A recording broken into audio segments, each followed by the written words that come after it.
Oi, você sabe qual é a chave para ter um ministério bem sucedido, bem estruturado, mesmo que você não seja um pastor, um pregador? Ou ainda você já se pegou naquela circunstância onde a sua experiência, onde a sua intuição não deu conta de resolver aquilo que você estava passando na pregação ou algo do tipo? Esse vídeo é sobre a gente se aprofundar nesse tipo de questão. Eu quero te ajudar nesse vídeo. Eu sou o pastor Leonardo, professor, teólogo, e quero te convidar para refletir sobre teologia.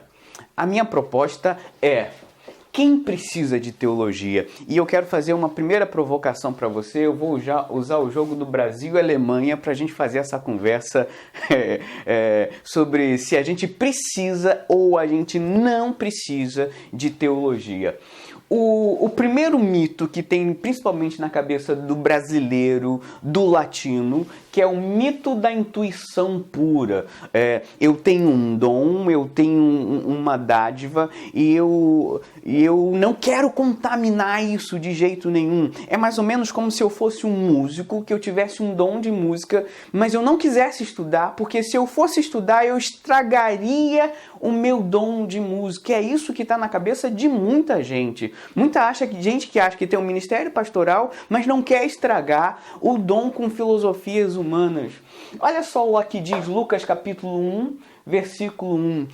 Lucas começa a dizer como ele fez o processo de escrita do livro, e ele usa a palavra investigar. A palavra no grego é parakoluteo. Ele se aplicou, ele pesquisou de uma forma diligente e constante para que através de um trabalho constante e profundo você tivesse acesso ao texto de Lucas. A sua intuição e o seu dom não vai ser contaminado se você aperfeiçoá-lo. O mito da intuição pura é uma bobagem. Gol da Alemanha. Alemanha 1-0.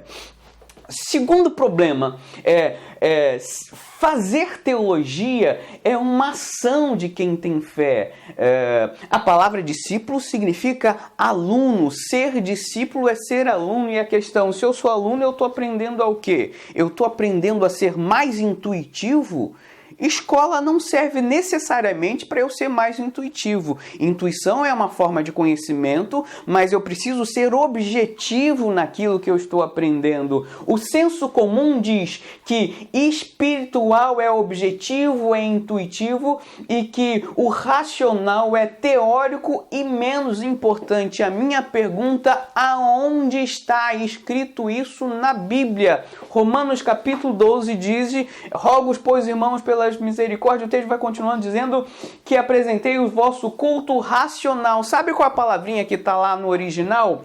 Lógicos. Então, olha o que a Bíblia está mandando você fazer. Um culto intuitivo? Não, um culto lógicos. E o texto continua: não se conforma com a filosofia, com os sentimentos, com a cultura do mundo, mas renova a sua mente. No original é nous. Então, o nosso culto precisa ser um culto, muitas traduções vão dizer espiritual, e é claro, mas a ideia é que o nosso culto precisa também ser racional, com entendimento. Então, fazer teologia é uma ação positiva. Gol da Alemanha. A terceira coisa que a gente precisa perceber é que se eu não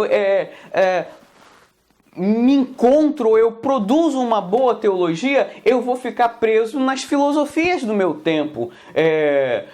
Se eu não consigo ter discernimento, Efésios capítulo 4, versículo 14, fala sobre ser menino e ser levado pelos ventos para um lado e para o outro, porque eu não consigo discernir. Gol da Alemanha. Eu não posso ser menino para ser levado por qualquer filosofia que eu nem sei que existe. A quarta questão: não, teoria, uma coisa muito filosófica, e eu quero uma coisa mais prática. Um um certo pastor começou a ministrar e começou a falar sobre teologia e levantou um jovem e falou: pastor, a gente não quer que se ensine teologia pra gente quer que fale mais sobre Jesus, menos teoria. E aquele pastor já experiente se dirigiu àquele jovem e falou: meu querido, mas sim uma boa base bíblia, de que Jesus você está falando? A grande questão é se a nossa filosofia, se o nosso conceito teológico, qual evangelho a gente está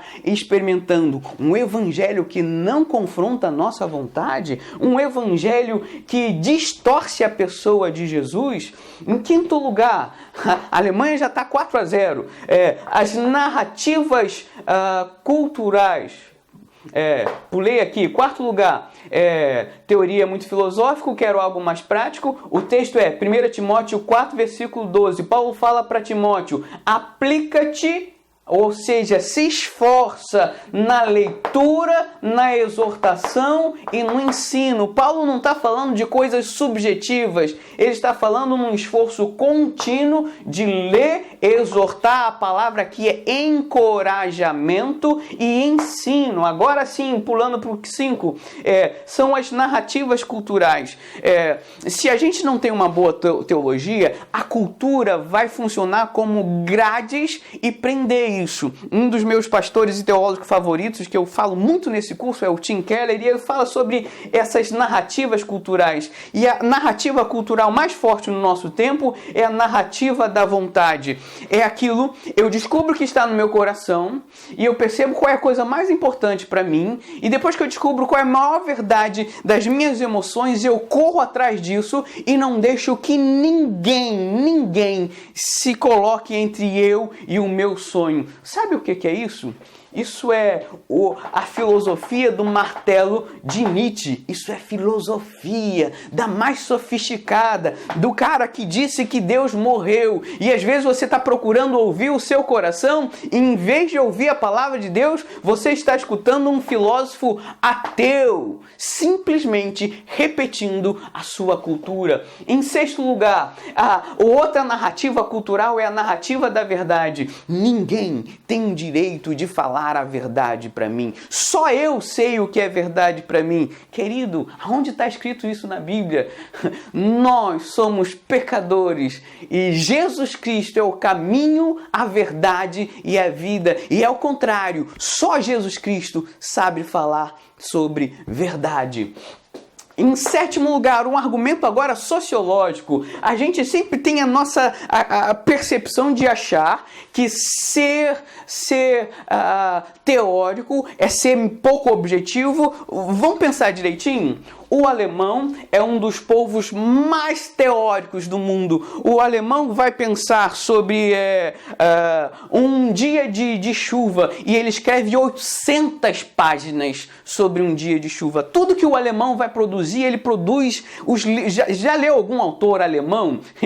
Te convido a ler. E eles escrevem, eles produzem teoria e teologia a todo tempo. Grande parte dos teólogos são alemães, como Karl Barth e o próprio Martinho Lutero. Agora pensa comigo, se o alemão é um dos povos mais teóricos do mundo, curiosamente, eles são um dos povos mais práticos do mundo. Em contrapartida, o Brasil é um dos povos menos teóricos do mundo e é um dos povos menos objetivos e mais abstratos.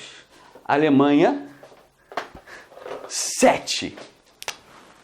Brasil, para não perder... Epa, troquei aqui. Brasil 1, Alemanha 7. Só para não perder o jogo, mas o que a gente tem? A gente é apaixonado, a gente é realmente intuitivo. E agora, imagina usar toda a nossa paixão, toda a nossa intuição para produzir uma boa teologia para o reino de Deus. É isso que eu venho te convidar. Não se deixe convencer pela filosofia do nosso presente século. Esse curso está esperando por você. Deus te abençoe.